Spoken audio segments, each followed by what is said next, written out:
10XL. And a very good Monday evening to you, Jacksonville. A little Hacker After Dark, Before Dark. In for Rick Ballou here on 1010XL and 92.5 FM with Aaron Williams. The Hacker Ryan Green with you. Glad you are with us. A Monday evening that finds us right in the midst of the NBA playoffs. Of course, those NBA playoffs now no longer involve the Orlando Magic. Orlando blows a 3-1 lead to Detroit. Gets eliminated yesterday and subsequently has fired head coach Jamal Mosley earlier today. So we will certainly discuss that tonight, the NBA playoffs as a whole, but we will talk about Orlando and some interesting parallels that I see with Orlando to what has gone on here in Jacksonville in the past. So that will be a topic of conversation coming up in just a bit. It's also rookie minicamp week for the Jacksonville Jaguars, and we are, 2.5 weeks roughly away from the first OTA on the Miller Electric Center, or at the Miller Electric Center, as the offseason continues to chug right on by. Again, every month now, there will be something on the field. There'll be rookie minicamp and OTAs this month, OTAs and veteran minicamp next month, and then end of July, the Jaguars will report to training camp, and we will get ready to kick off the 2026 NFL season. So we will talk a little Jaguars tonight. We will give our thoughts, our perspective on the roster as it stands right now and as we enter OTAs and rookie minicamp coming up in the next few days. Guest lineup tonight looks like this. John Shipley, Jaguars on SI, will join us coming up here in about 15 minutes or so. I haven't had the opportunity to talk with John since the NFL draft, so we'll get his thoughts not only on the draft, but as I mentioned, how the roster looks, potential veterans that may be signed post-draft, things along those lines. Is Ventrell Miller the absolute, no doubt, replacement now for Devin Lloyd? We'll do a deep dive into the Jaguar roster with my buddy John Shipley. Jaguars on SI. He's about 15 minutes away. And towards the top of the 7 o'clock hour tonight, Bobby Marks of ESPN, longtime NBA contributor for ESPN, was in some front offices in the past. He does a really good job on ESPN and for ESPN.com in talking about coaches and player personnel, and when a season ends, what that team is going to do moving forward. So we'll talk a little NBA playoffs with Bobby Marks, but I obviously wanted him on to talk about Orlando, the firing of Jamal Mosley, and for that matter, Billy Donovan. Is Billy Donovan the front runner to get the Orlando Magic job? And you folks here in Jacksonville, particularly you as Florida Gator fans, I'm curious, if Billy Donovan were to get the Orlando Magic job, what would you think about that? Would that make you more inclined to watch and to follow the Orlando Magic if Billy Donovan was the brand new head coach? So we got a lot to get into, Jacksonville. We're with you till 8 o'clock tonight. Again, in for Rick Ballou, and we're glad you're spending part of your Monday evening with us. Every night on Hacker After Dark, we do kick it off with a big deal of the night, and Aaron Williams. Let's do that right now. Time now for the big deal of the night. What's the big deal? What is the big deal? No, because it is a big deal. On Hacker After Dark. So I think as sports fans, all of us, if you are a fan of a team, and I'm willing to bet an overwhelming majority of people listening right now are fans of given teams. Now, it might be an NFL team, a college team, NBA, Major League Baseball, but there is a team that you have a vested interest in. Whether you were born into that, your dad, your granddad, whomever was a fan, you adopted said team, whatever the reason is, there is a team, maybe more than one, but certainly at least one, that you ride or die with as a sports fan. And I certainly have some. Now, yes, we're, back in the day, sports radio people needed to be objective, broadcast journalists, right? That's what I was taught back in 2002, some 24 years ago. But times change in a quarter century. And I think it's safe to say that even those of us that are lucky enough to have jobs on sports radio, we have vested interest as fans and can also speak about that somewhat objectively. But for those of you that have listened to me over the years, I mean, come on, I'm an Orlando Magic fan. I don't really hide that fact very often. And this isn't necessarily an Orlando Magic topic just yet. I'll get to that. This is more just a sports fandom topic.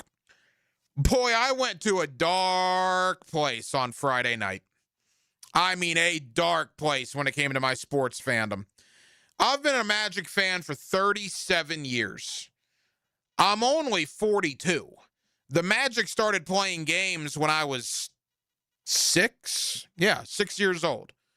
5 and 6 years old.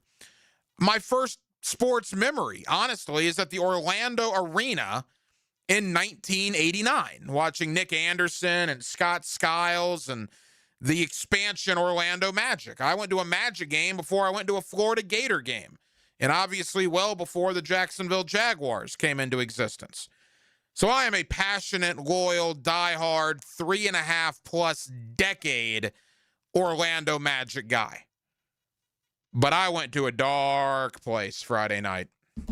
I mean, when they missed 23 shots in a row, when they blew a 24-point third quarter lead that could have won the series over the number 1 seeded Detroit Pistons, when Orlando just blew that game, as they've blown so many games over the last 37 years of their existence, man, I took a long, hard look in the mirror.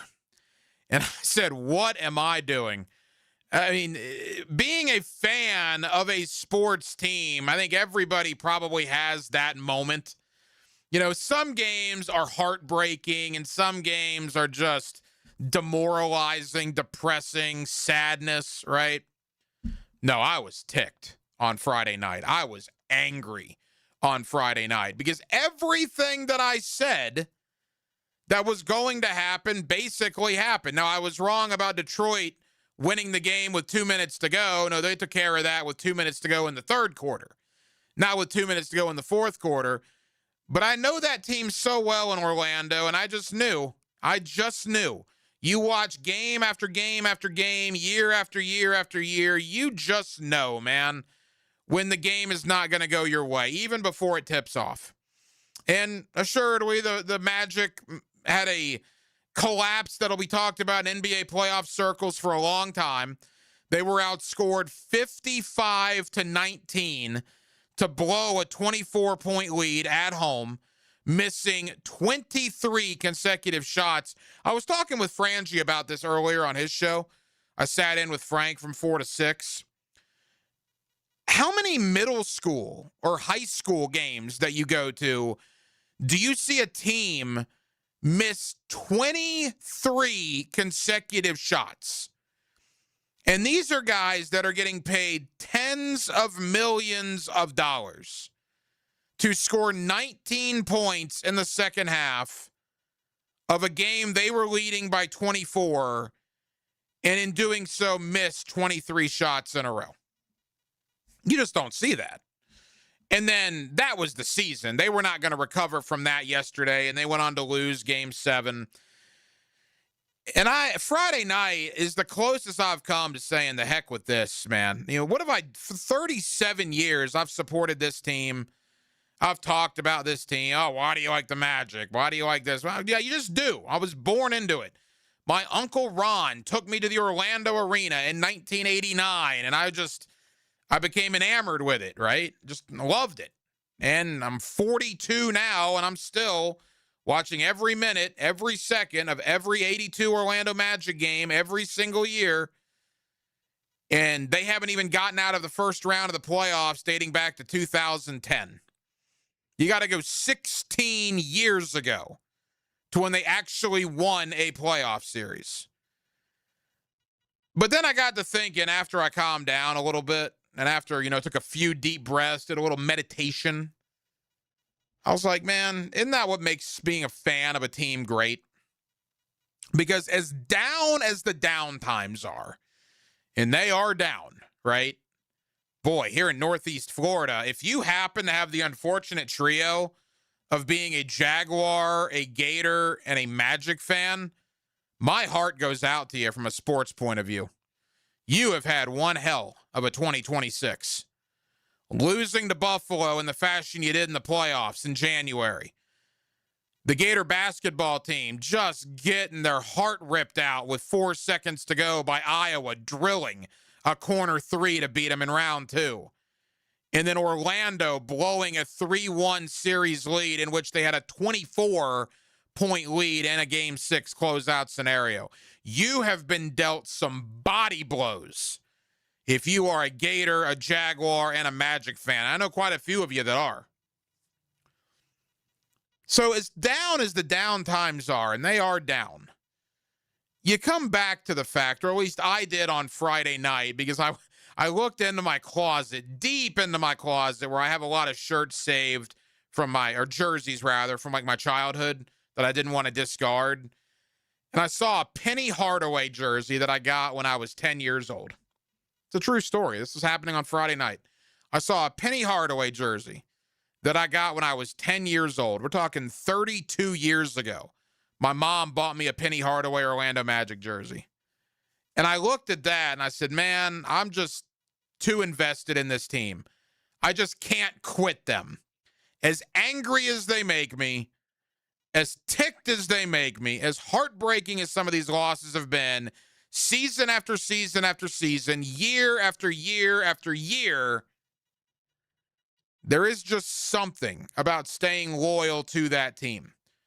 Because I am a firm believer that if you stay loyal long enough, if you invest enough man hours long enough, that eventually destiny will show up. And whether it's, 5 years from now, 10 years from now, 20 years from now, hopefully I'm still around 30 years from now, however long it is, and the Orlando Magic finally win an NBA championship, or in this case, maybe just finally win a playoff series, I can say, you know what? I was there the entire time, man. I never left. I never took the easy way out. I never jumped off my team just to go on to another team's bandwagon, like quite a few Miami Heat people have in Jacksonville. Don't even get me started on that. I'm not going to do that. So I'm going to bear it and put a smile on my face. And now they fire their head coach, and I'm all in on the next guy and building up this roster, and here we go. And the question now is, will that next guy be Billy Donovan? Jamal Mosley fired in Orlando after 5 seasons. He was basically 40 games under 500 his 5 years on the job in Orlando. And you're going to hear a lot of names associated with this job. It's a good job. I mean, the guys can't stay healthy. Franz Wagner's made out of glass. I mean, he misses 30 games a year, basically. And I hate that about Franz because I love him as a player, but he just can't stay healthy. But whoever does get this job gets Paolo Banchero, gets Franz Wagner, gets Desmond Bane, maybe Jalen Suggs, but I doubt it. I think they're going to try to trade him. But the point being, Billy Donovan is available. He's no longer with the Chicago Bulls, and the Orlando Magic have a job opening. And I think you're going to see a lot of people connecting the dots for Billy Donovan 19 years after he accepted the Magic job and then had a change of heart. Wouldn't that be an interesting 360-degree full circle story for 19 years later for Billy Donovan now to be the next head coach of the Orlando Magic? It could happen. Certainly, he's going to be one of the front runners. Now, people will tell you Billy might want to take a year off to evaluate some things. Perhaps that will be the case. But I think Orlando's going to call, and I think Billy will at least listen. And wouldn't it be something for Billy Donovan to come back to the state of Florida, come back to the Sunshine State, where he obviously had so much success in Gainesville, if he were to wrap up his Hall of Fame coaching career with a stint as the head coach of the NBA's Orlando Magic?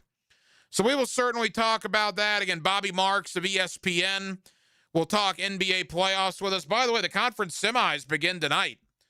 How about the Philadelphia 76ers beating Boston? Philadelphia came back from 3-1 to knock out the Boston Celtics. They're at Madison Square Garden tonight. Game 1, Sixers-Knicks. You also have Timberwolves-Spurs tonight. Anthony Edwards going to play for Minnesota. Beginning tomorrow, you'll have Detroit-Cleveland, and you'll have the Lakers and Oklahoma City. But we'll talk to Bobby Marks of ESPN coming up here at the top of the 7 o'clock hour. But as you can imagine, this time of year, we're never going to get too far away from the Jacksonville Jaguars. Rookie minicamp, the end of the week. OTAs, about 2.5 weeks away as we are really diving in to the meat of the offseason. The NFL schedule supposedly coming out in about 2 weeks as well, maybe under 2 weeks. Again, OTAs and rookie minicamp in the month of May, OTAs and veteran minicamp in the month of June, and then training camp there towards the end of July.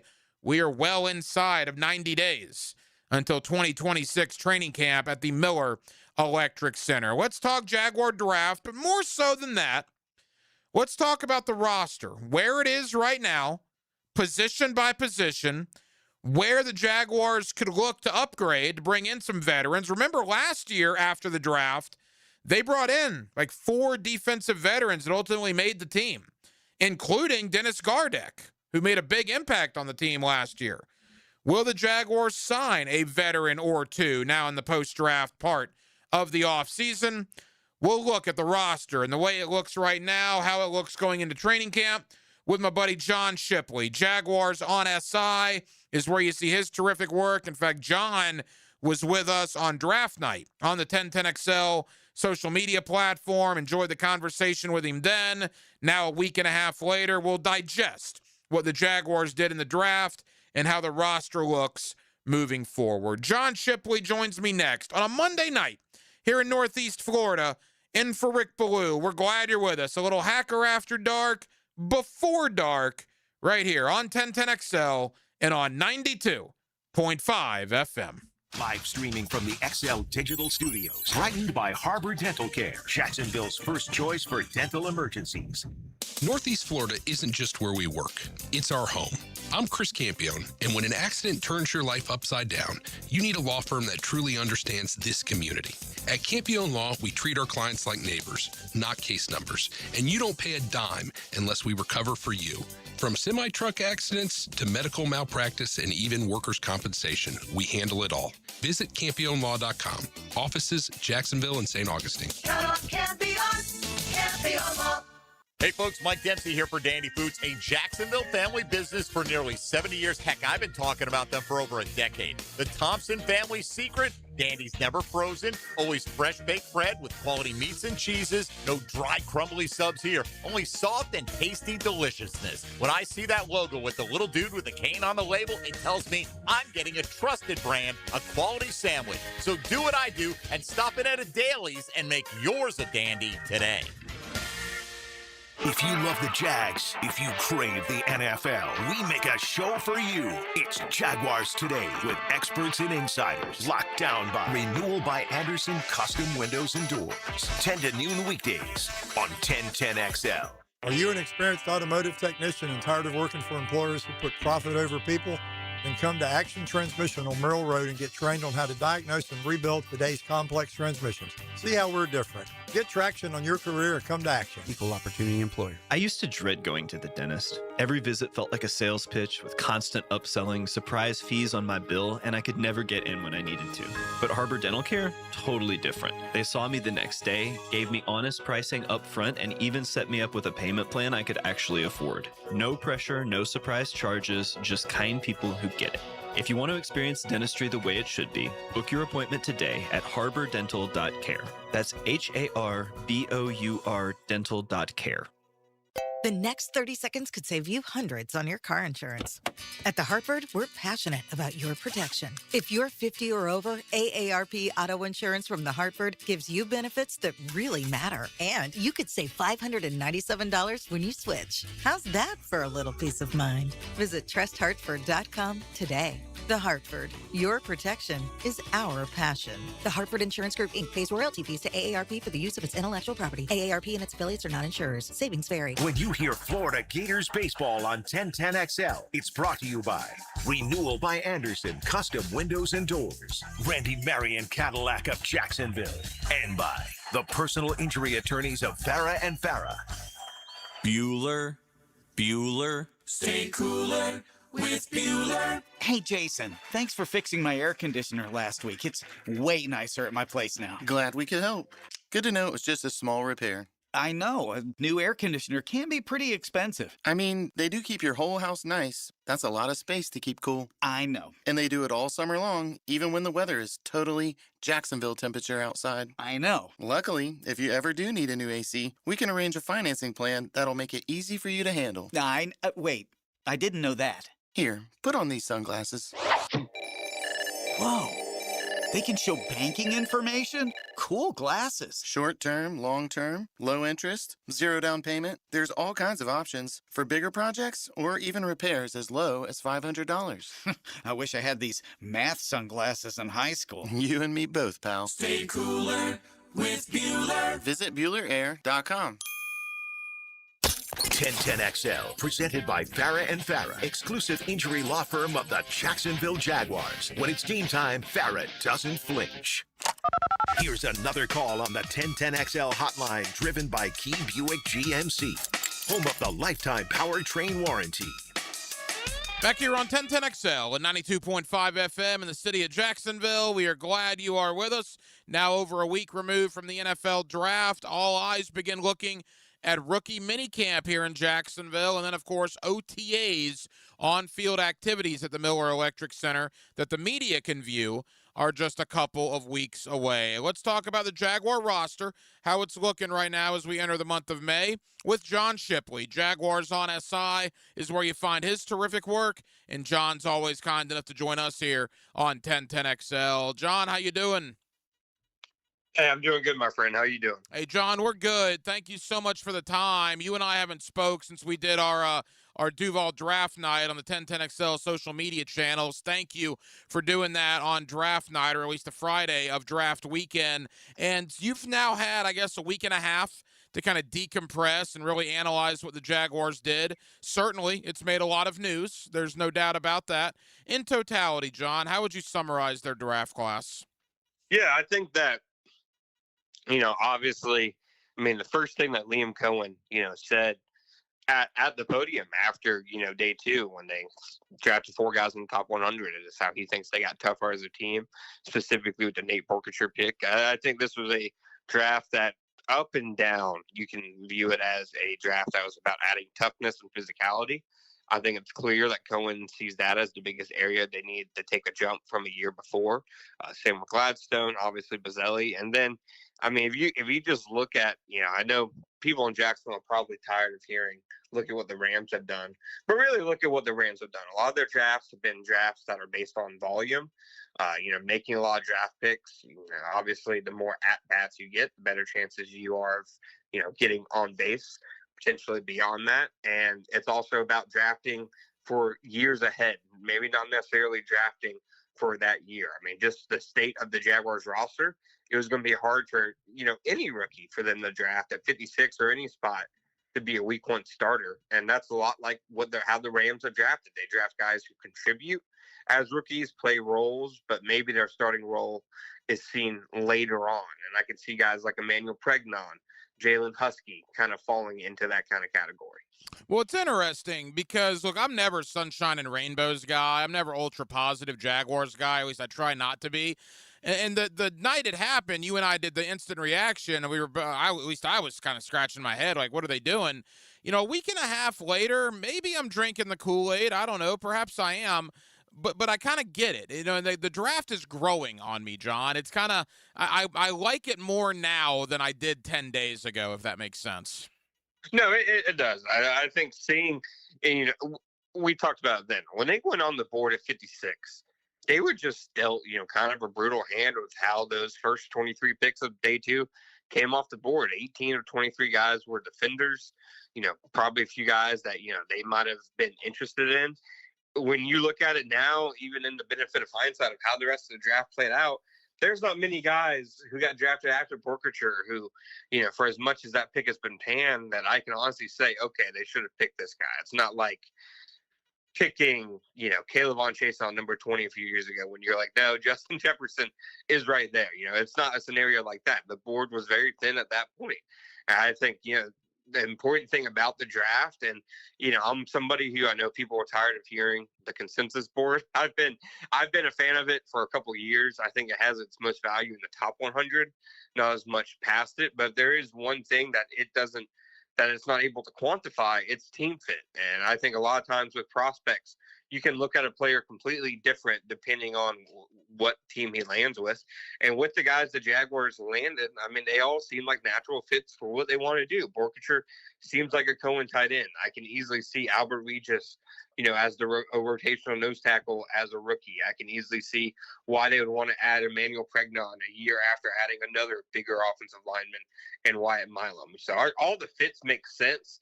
I think it's the value that, most people, were kind of questioning to begin with. But to me, that's something that, like, you can judge maybe the process, but you can't accurately judge a draft class for a couple of years. And this one, frankly, a lot of these guys are going to be role players as rookies. Probably a lot of people a year from now are going to say, wow, that draft class still looks bad, because none of them are being needed as starters. But I think you can see the vision of what they were trying to do with the draft, even if people have debated and panned, some of the picks. John Shipley, Jaguars on SI. Let's talk about the draft and how it relates to the roster. I've had national people, the keyword national there, so take that for what it is, tell me Borkature and Kozil are drafted because they might lose Brenton Strange. Is there any correlation to drafting two tight ends knowing Brenton Strange is due a contract next year?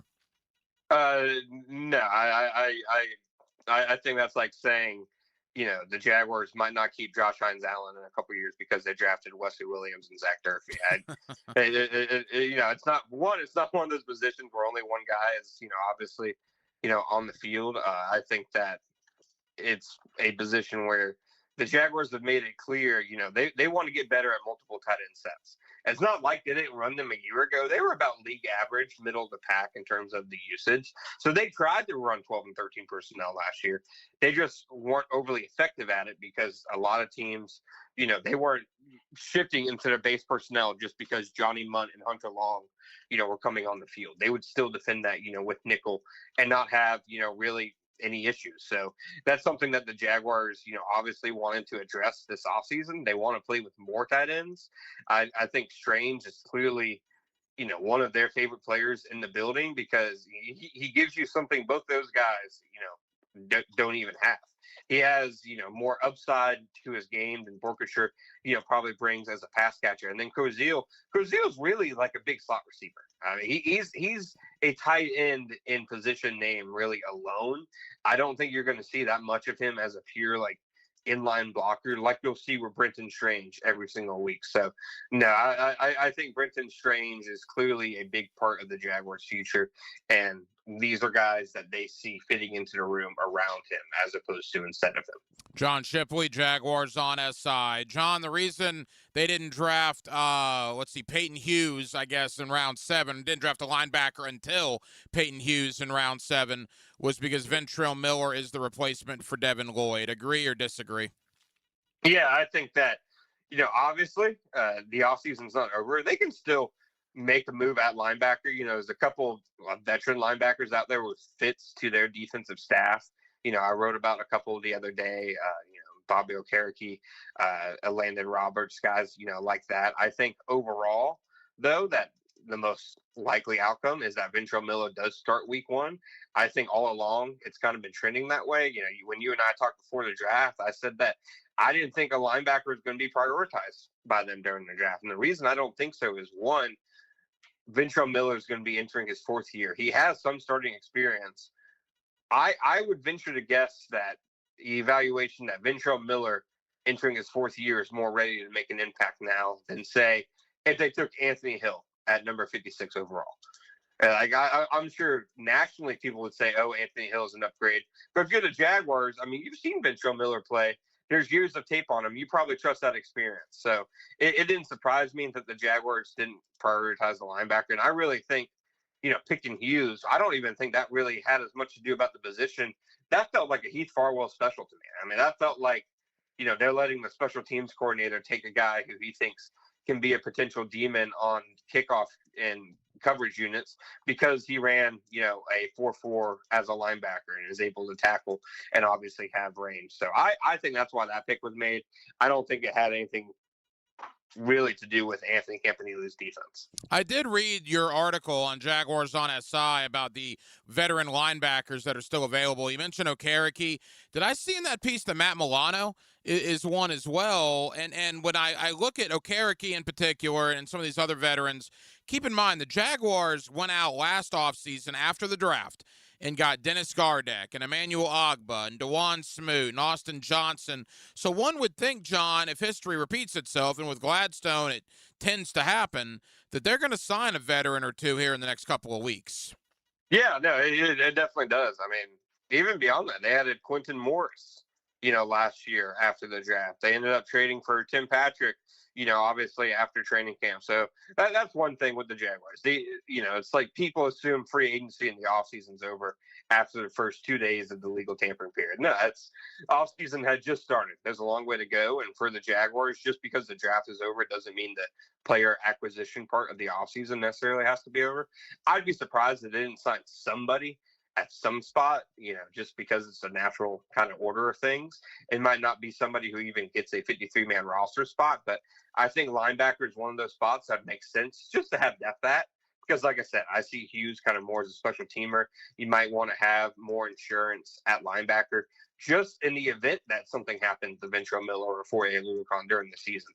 Because right now, one of those guys goes down and the Jags are turning to Jack Kaiser or Branson Combs. I mean, that's a lot of, projection. That's them, kind of taking a leap on those guys in that spot if they end up needing them. So I think linebacker makes sense. I think defensive end and corner makes sense for the same reasons. We'll see if they add anybody, but I do think it'd be a surprise if they just ended up adding nobody. You look at the offensive line coming into OTAs, and good grief, man. If everybody's healthy, Van Lanen, Cleveland, Hainsey, Makari, Harrison, but then your back five guys are Walker Little, Emmanuel Pregnon, Jonah Monheim, Wyatt Milam, Chuma Edoga. I mean, they got 10 offensive linemen that I would imagine they feel pretty good about, correct? Yeah, this is one of the better Jaguars offensive line depth charts I've seen in the time I've been covering the team, which was since the 2019 season.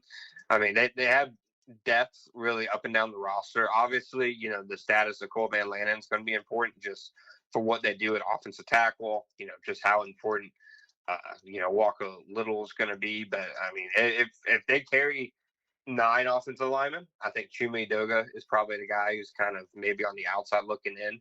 If they carry 10, like you said, they have 10 guys who are all either talented and have high upside or guys with a ton of experience. So I think the offensive line is in a good place for the Jaguars. Now, it could look a lot different next year. Ezra Cleveland is, in a contract year. Patrick Makari, the Jaguars could release him next year and save some money. Obviously, we'll see what happens with Walker Little's long-term future. So it could look a lot different in a year, but for right now, it's in a good spot with a lot of consistency. John, as we begin to wrap up, I want to ask you about the overall roster in a moment, but first to Travis Hunter. I think Hunter's getting tired of hearing the narrative about him as he's starting to respond on social media to some of these reports about not playing offense. And he's even said, something along the lines of don't listen to the media. Do you like Hunter doing that sort of thing, or do the Jaguars maybe need to rein that in? Well, I'd imagine he's getting tired of it. If I'm getting tired of it, then I'd be hard-pressed to believe he's not getting tired of it. I think that the Jaguars, they're very intentional with the people that they add to their organization. I think especially with, such a massive decision like the Travis Hunter decision, I think they love everything about Travis Hunter, who he is as a competitor on and off the field. I don't think anything Hunter does is anything that they would think needs to get reined back. I think it's, what makes Hunter special. And frankly, if this gives Hunter a reason to be motivated and have a chip on his shoulder and have an edge, entering training camp in his second season, I think the Jaguars would probably, be happy with that result as opposed to, the opposite. John, they walked off the field 113 days ago in that loss to Buffalo, and there were a lot of questions, right? Devin Lloyd, Travis Etienne, the coordinators, Monteric Brown. What were they going to do in free agency? What were they going to do in the draft? Well, we have answers to all that now. The coordinators are back. Lloyd and Etienne are gone. Buster Brown is back.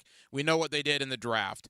I think it's hard to say they're better because they did lose Lloyd and Etienne, but do you feel good about the roster where it stands now compared to where it was 113 days ago? Yeah, like if you're drafting the roster off like if you're doing like a Madden draft, like franchise mode and fantasy mode, then yeah, are you taking Travis Etienne before Chris Rodriguez? Yeah, for sure. But do I think the Jaguars running game is going to be better this year? I do think so. I think Chris Rodriguez Jr. is a better fit for what the Jaguars want to do, and kind of fits what they've been missing more so than, and I think that they can kind of replace some of the production that they got with Travis Etienne. So it's not to say Etienne obviously is a bad player or anything. He's obviously a very gifted and talented player, but the Jaguars running game has to be better than it was a year ago. For as gifted and talented as he was, and for as much as people wanted to be the Jaguars to be the team that paid him that big deal, they would have been paying him $13 million to be the running back who just led the Jaguars to a poor rushing season. So I think there's definitely, an area for them to improve there. And then when it comes to Devin Lloyd, similar argument. It's nothing to say Devin Lloyd didn't have a great season. He earned second team All-Pro. He absolutely earned that. But with that said, the context of his season, a lot of the value that he brought was obviously in terms of the turnovers, which were very timely, massive plays, but turnovers are a very volatile thing. It's hard to see maybe them kind of transpire year to year. He to his credit, was in the right place a lot of the time. Now, how much does that matter for moving forward? I think that's a fair question to ask. But if you look at how they used him, they took him off the field on third downs. They were already using multiple safeties instead of multiple linebackers on passing down. So really, where they're going to need Ventrell Miller to replace him is as a run defender. And I think Ventrell Miller can do that. So I think that, like you said, even though they lost two big-name guys, there's reasons to believe that, okay, they might not be worse off in either of those spots. And then you talk about the guys they're adding. Simply put, I consider Travis Hunter an offseason addition. We saw him for 7 games last year, and it feels like we barely even saw him. It feels like they were not even scratching the surface of what he could really do on both sides of the ball. And add in Caleb Bransaw, add in some of the guys they've added this year, and I think it's a better team now than it was a year ago. John, tell the good folks here in Jacksonville, Jaguars on SI. I always tell people, your coverage, your articles, man, it is terrific. What can people look forward to in the coming days? Yeah, thank you, man. I appreciate it. Well, I every year after the Jaguars put together a draft class, I like to look at, the rookies and, kind of rank, all right, who's going to be the most impactful as a rookie? We had a pretty good, slot on them last season, so I have it coming out next that you can see. I go 1 through 10 from Borkshire all the way to the last pick at Hughes, going through who I think will be the most impactful. Well, looking forward to that. Always look forward to the conversation with my friend John Shipley of Jaguars on SI. John, appreciate it. I'll see you out there at OTAs. Yes, sir. See you there, my friend. Get the goods on Gainesville 24/7. Search 1010XL Gators on YouTube.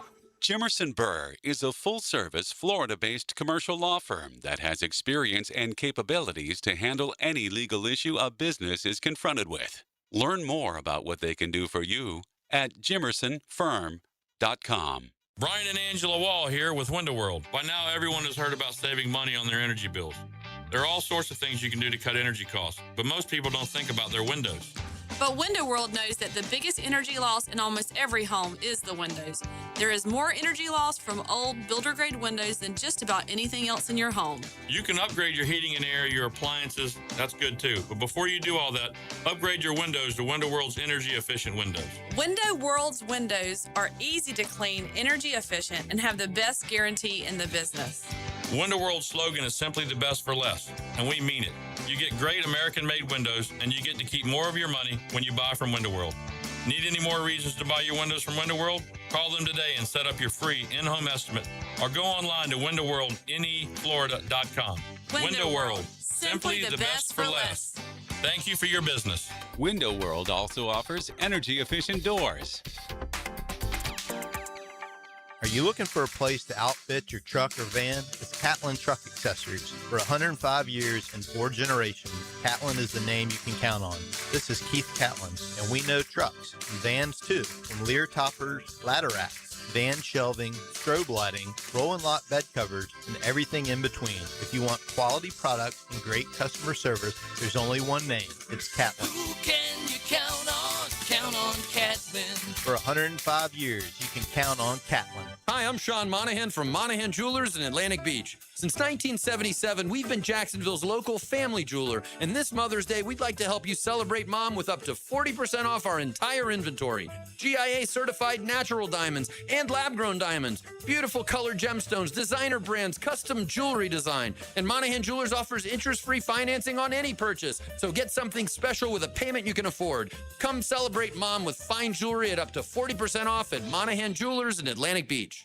Hey, Hickett here. Spring and summer air should feel fresh, not full of dust, allergens, and whatever winter left behind in your vents. Your air ducts, they're the lungs of your home. If they're dirty, you're breathing it every day. That's where Zero Res comes in, backed by more than thousands of Google reviews and a 4.9 rating.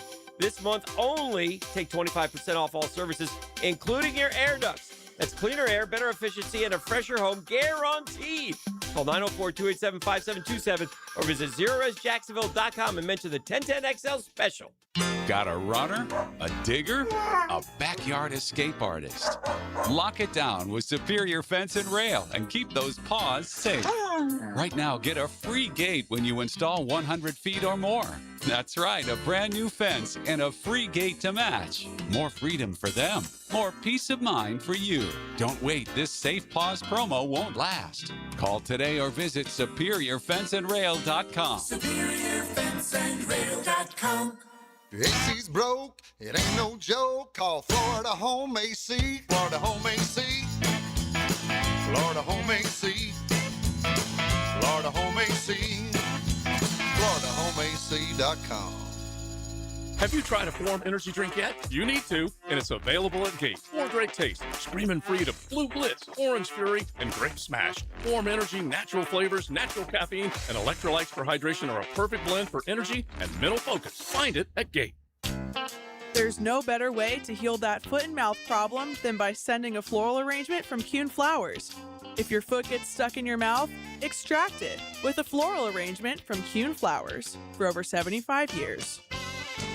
1010XL, presented by Farah and Farah, exclusive injury law firm of the Jacksonville Jaguars. Focused, fueled, fearless, Farah. Billboard, baby, do a leap and make them dance when it come on. Everybody looking for a dance floor to run on. If you wanna run away with me, Hacker, After Dark, on 1010XL. Glad you're with us, Hacker After Dark, in for Baloo, 1010XL, 92.5 FM. We'll take you up until 8 o'clock. A little NBA playoff conversation coming up, a little Orlando Magic conversation coming up. Of course, the Magic blew a 3-1 lead. That's the second time they've actually done that to Detroit. They were up 3-1 as an 8 seed back in 2003 with Tracy McGrady in that Pistons team. Chauncey Billups, Ben Wallace, all those guys, Rasheed Wallace, they came back and won in 7. And now here 23 years later, history repeats itself.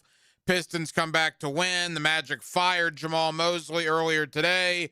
So what does that mean as far as Billy Donovan possibly being in the conversation to be the next Orlando Magic coach? We'll talk about all of that with Bobby Marks of ESPN. He joins me coming up here in about 20 minutes or so. I mentioned veteran free agents. that the Jaguars could potentially bring in here in the month of May. Now, a lot of these guys don't want to sign in March, right? Which is why they didn't. They don't want to go through OTAs and minicamp. They're veterans that want to come in, in mid to late July or early July at the earliest. So here are some guys that are still available. And truth be told, there are some names out there. When you look at the Jaguar roster, right? I think we look at linebacker because of the departure of Devin Lloyd and the fact that they did not address that, the Jaguars didn't, until round 7. So obviously it appears that's going to be Ventrell Miller's job to lose. But of linebackers that are available, there's one that really sticks out to me, and I'll get to him in a moment. Other linebackers that are currently available, Kenneth Murray, who has spent time recently with both the Titans and the Dallas Cowboys. Matt Milano is available, which is an interesting name, although he's got a lot of injuries in his past. Jerome Baker is a name. Deion Jones is a name. Golly, remember Zach Cunningham? He's still, I guess, technically around. Shaq Thompson. So there's names, right? But I don't know if there's any substance there. I'll tell you where there is substance, in my opinion. And this is, if the Jaguars were to sign one veteran free agent prior to the start of training camp, this is the guy I would want them to sign. And that's Bobby Okereke, linebacker of the New York Giants, formerly of the Indianapolis Colts. And here's a guy that made good money last year, started 17 games for the New York Giants. In fact, his last 3 years, he played 46 out of a possible 51 games. So he's been pretty durable. Bobby Okereke at linebacker last year didn't put up gaudy numbers, but he had 143 tackles. 78 of those were solo. 46 of them were assists. Had a sack, had a couple of passes defensed, 5 tackles for loss. He was just a solid guy. Again, I don't think that's going to get you to the Pro Bowl or to make an All-Pro. You're not looking for guys like that to fill in roster spots in the summer. You're looking for quality veterans to come in and perhaps press young guys for playing time. But worst case scenario, be good depth pieces in case injuries happen. Because we're all focused on Ventrell Miller being the replacement for Devin Lloyd, and that's fine and great. And then Ventrell Miller sprains his ankle 3 weeks into camp, and then where are we then? Branson Combs, Jack Kaiser, Peyton Hughes? You see what I mean? I think the Jaguars need to add at least one veteran linebacker. Now, how much would Okereke cost? Well, I don't think he would cost that much. Anybody that's available now from May on, they're not going to break the bank. They know the deal. They're a veteran. They don't want to do a lot during the offseason. They want to come in and, in many instances, wait it out until mini camps are over, and they want to sign prior to training camp, which I imagine a large majority of these guys I'm going to mention, that's probably their game plan. But if I were to sign one, it would be a linebacker, and it would be Bobby Okereke, formerly of the Colts and the New York Giants. Interior defensive line, perhaps there's a need there. The Jaguars obviously have Devon Hamilton. They got Rook Arororo from Atlanta. Matt Dickerson, right? They drafted Albert Regis. Eric Armstead, I don't know if he's going to be here or not. You could save a good amount of money if you cut him post June 1st. I would imagine he's probably here, but I don't think that's set in stone. So if you're looking to add a veteran in the interior D-line, admittedly, there's not a lot of great options. Probably the best one is DJ Reader, a 10-year veteran previously with Detroit. Daquan Jones, a 12-year veteran previously with Buffalo. You got Mario Edwards, the former Seminole, an 11-year veteran previously with Houston. Our old friend Foley Fatukasi, an 8-year veteran previously with Houston. There's Austin Johnson, who spent last year here in Jacksonville. Not a lot of options on the interior defensive line. You can go down memory lane and bring Taven Bryan back, who's 30 years old now, an 8-year veteran who spent last year in Baltimore.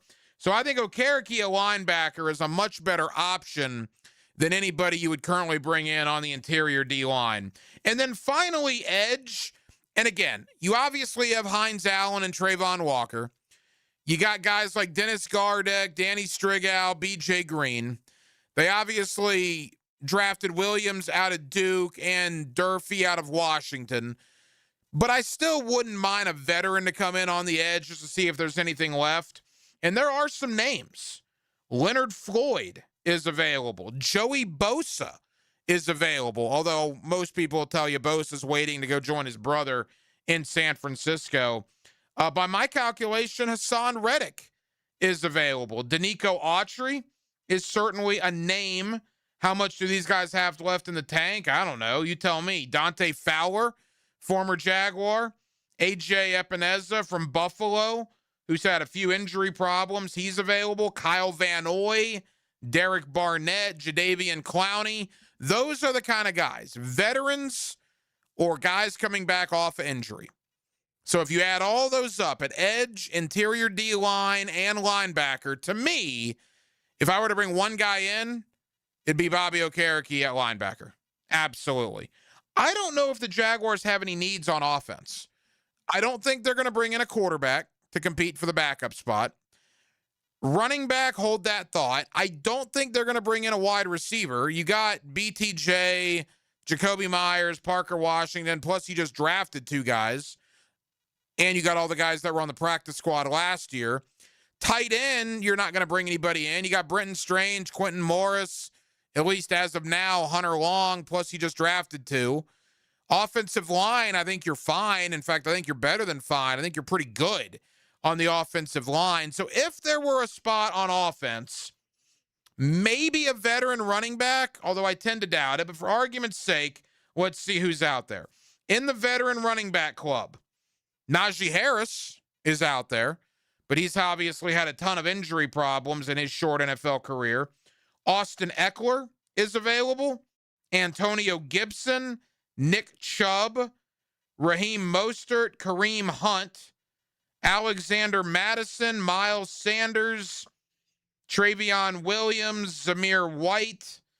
I mean, look, and there's some names here. Najee Harris is a name. Austin Eckler, Antonio Gibson, Nick Chubb are names. Would they help Jacksonville?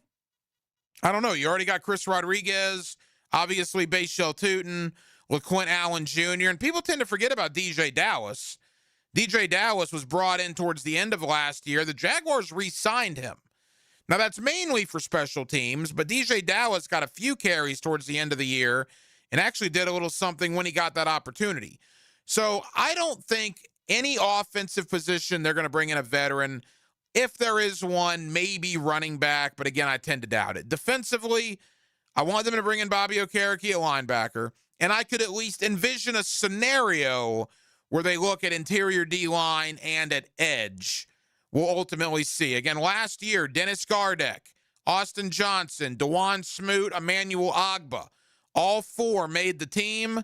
All four were brought in after the NFL draft. We'll see if James Gladstone does that again with a few veteran additions coming up here in the coming weeks. Approaching halftime here on Hacker After Dark, in for Blue until 8 o'clock.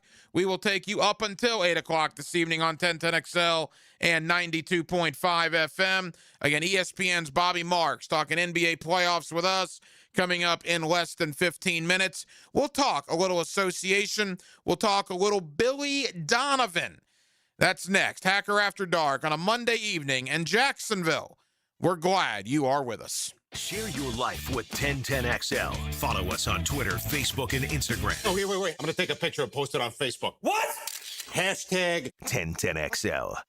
Awaken 180 weight loss. Awaken 180 weight loss. Hacker here for the best weight loss program that I've ever been on. Another weekend at the house. Another weekend playing tag and hide and seek and football and baseball with Little Hack. 2 years ago, never would have happened, man. When I was well over 300 pounds, I was lethargic. I was tired. I just didn't want to do it. I was letting life pass me by. Then I got with Awaken 180 weight loss. I had tried a lot of other weight loss programs in the past with very, very little success. With Awaken 180, I lost 19 pounds basically in the first week and a half I was on it. And now, 2 years later, I've kept the weight off. I'm being athletic. I'm being able to go out there and have fun with my 6-year-old, almost 7-year-old. Happy early birthday to Little Hack, by the way. And I'm able to live life with my son to the fullest thanks to Awaken 180 weight loss. Guys, if it's time for you to drop the weight like it was for me, go to awaken180weightloss.com. That's awaken180weightloss.com. I'm Chris Campione. Auto accidents can leave you feeling lost and overwhelmed. But at Campione Law, we're here to guide you with a personal touch through every step of the process. We don't get paid unless you get paid. CampioneLaw.com. Count on Campion, Campion Law.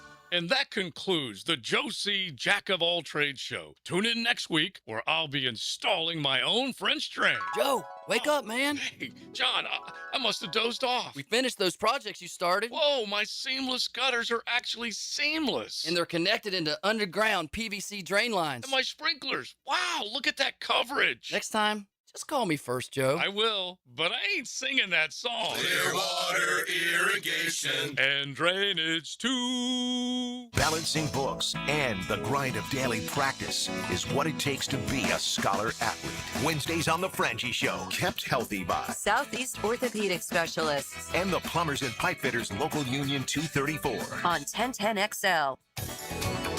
Hey, Jacksonville DDH. Dreamfinders Danny Hicken here with the scoop from Dreamfinders Homes, your National Builder of the Year. We've got first-year interest rates as low as 2.99% and homes in 20-plus communities throughout Northeast Florida. If you're house hunting, make sure your first pick Dreamfinders Homes, the proud official home builder of the PGA Tour, the Florida Gators, and your Jacksonville Jaguars. Visit dfhsalesevent.com today and tell them Dreamfinders Danny sent you. Ironman Jacksonville is coming Sunday, May 16th, and they need you. Be a part of the team that makes race day happen. From aid stations to gear check, volunteers keep athletes moving and motivated. Students can earn service hours and groups may qualify for grants. Don't miss your chance to be a part of something incredible. Email imjacksonville@ironmanvolunteers.com to sign up. That's imjacksonville@ironmanvolunteers.com to sign up today. PGA Tour star Ricky Fowler. If you want to be the best, you have to practice with the best. That's why I had Southwest Greens install and maintain my putting green, and my synthetic lawn, and my chipping area, and my practice bunker area, and my bocce ball court, and our pole vaulting area. Southwest Greens is the world's premier manufacturer and installer of putting greens, synthetic grass, chipping areas, practice bunkers, and just about anything else you want to do in your yard. It's Southwest Greens. Log on to southwestgreensofjacksonville.com to see what they can do to your backyard. All right, here we go. Jacksonville summer's around the corner, and the heat is bringing the pressure early. Your AC takes the field. It's trying to hold up the weight. Warm air, weak airflow. The system's in trouble. Time to make the call. Duck Rooter Plumbing, Septic, and Air Conditioning. Experienced AC techs, honest pricing, and they'll get it done right the first time. And here's the play right now. Take $500 off the total price of a new AC system during the Memorial Day promotion. That's how you stay cool and win the day. When you're stuck, call the Duck. 904-862-6769 or duckduckrooter.com. The next 30 seconds could save you hundreds on your car insurance. At The Hartford, we're passionate about your protection. If you're 50 or over, AARP Auto Insurance from The Hartford gives you benefits that really matter. And you could save $597 when you switch. How's that for a little peace of mind? Visit trusthartford.com today. The Hartford, your protection is our passion. The Hartford Insurance Group, Inc. pays royalty fees to AARP for the use of its intellectual property. AARP and its affiliates are not insurers. Savings vary. 1010XL, presented by Farah and Farah, exclusive injury law firm of the Jacksonville Jaguars. Still present, ready. Farah doesn't flinch.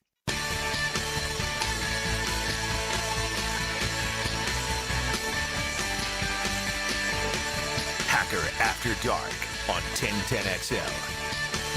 Heading into the 7 o'clock hour, glad you're with us. 1010XL 92.5 FM. Well, it wasn't exactly a beautiful day in Central Florida for Jamal Mosley, fired as head coach of the Orlando Magic. 5 years with the club, never got out of the first round, made the playoffs in 3 consecutive seasons, but first round exit followed by first round exit followed by yet another first round exit. In fact, Jamal Mosley has continued a trend of Magic head coaches that either don't make the playoffs or don't get out of round one of the playoffs. You have to go back to 2010. That's a long time. We're talking 16 years since the last time the Orlando Magic won a postseason series. You have to go back to the days of Dwight Howard in an Orlando Magic uniform to find the last time they got out of round number one. And the question now is, who will take over for Jamal Mosley? Will it be Billy Donovan, who is sitting out there without a job currently? He stepped away from his job with Chicago, a mutual parting of the ways. Now, you talk to Chicago Bulls people, they wanted Billy Donovan back. They had blown out their entire front office, but word was they wanted to keep Billy. Billy did not want that. He thought Chicago should start fresh with a new front office who hires their own coach. So Billy stepped aside. So Billy Donovan, at the age of 60, which is hard to believe, isn't that a feel-old statement? 60-year-old Billy Donovan, 19 years after he accepted the Orlando Magic job and then changed his mind to go back to the University of Florida. Boy, wouldn't it be an entire full circle moment if Billy were to go back to the Magic 19 years later. And wasn't it interesting this morning, not to get too deep into the weeds here, but I don't even think, the Magic got back in Orlando at 9 o'clock last night. Jamal Mosley was fired at 9 a.m. this morning, about 12 hours after the plane landed in Orlando. Mosley was relieved of his duties. That paperwork was seemingly wrote up for a long time, and they were just waiting to make the announcement. So I don't even know if it would have mattered if they would have beat Detroit in round one. Now, a collapse of that proportion, losing a 3-1 lead, being up 24 points Friday night in Game 6 at home, only to lose the game. Again, you weren't going to recover from that. Yesterday was a mere formality. I had people telling me, oh, Hacker, there's still a Game 7. Are you serious? On what planet was Orlando, after missing 23 shots in a row on Friday night, blowing a 24-point lead at home, getting outscored 55-17 to end the game in Game 6? On what planet were they going to go to Detroit in a Game 7 yesterday and win? It wasn't going to happen. So Jamal Mosley's out. The big question is, will Billy Donovan be next? If not, who will be next? And we're going to talk with Bobby Marks of ESPN. You see him all over the ESPN TV family of networks when it comes to the NBA. He's going to join us coming up here in about 5 minutes or so. Quickly, I will tell you, the conference semifinals for the NBA playoffs do begin this evening. And a couple of things are really interesting. Boy, how about the Philadelphia 76ers? You know, everybody talks about the Pistons coming back from 3-1. Well, the 76ers did too. 3-1 down to the Boston Celtics. Philadelphia rattles off wins in games 5, 6, and 7 to eliminate Boston. They now go to Madison Square Garden tonight, 8 o'clock tip, game 1, Philadelphia and New York. Later on tonight, Minnesota and San Antonio. The Timberwolves look like they're going to have Anthony Edwards back. It looks like he's going to play, barring any issues in pregame warmups. And then tomorrow night, it will be Detroit, Cleveland, and the Lakers and the Oklahoma City Thunder in the conference semifinals of the NBA playoffs. But the big story, at least in our parts, Billy Donovan, the Orlando Magic job opening. Is there a parallel, a correlation between the two? Let's talk about it with Bobby Marks of ESPN. He joins us next here on a Monday night in Northeast Florida. A little Hacker After Dark, Before Dark, in for Rick Ballou until Thursday. And glad to be here with you on 1010XL and 92.5 FM. You can always tell which ones were captured in the wild by the look in their eyes. The Wildcat. 1010XL, home of the Jacksonville Jaguars. DivorceMenOnly.com. This is Kenny Lay of Kenny Lay & Associates. Our firm specializes in representing men in family law. That's all we do. That's our only focus. We can help with all of your family law needs, such as divorce, custody, alimony, and child support. For over a decade, we have helped thousands of men with these types of issues. We even have an appellate division ready to challenge a judge's ruling. If you need a family law attorney, go to divorcemenonly.com. Divorcemenonly.com.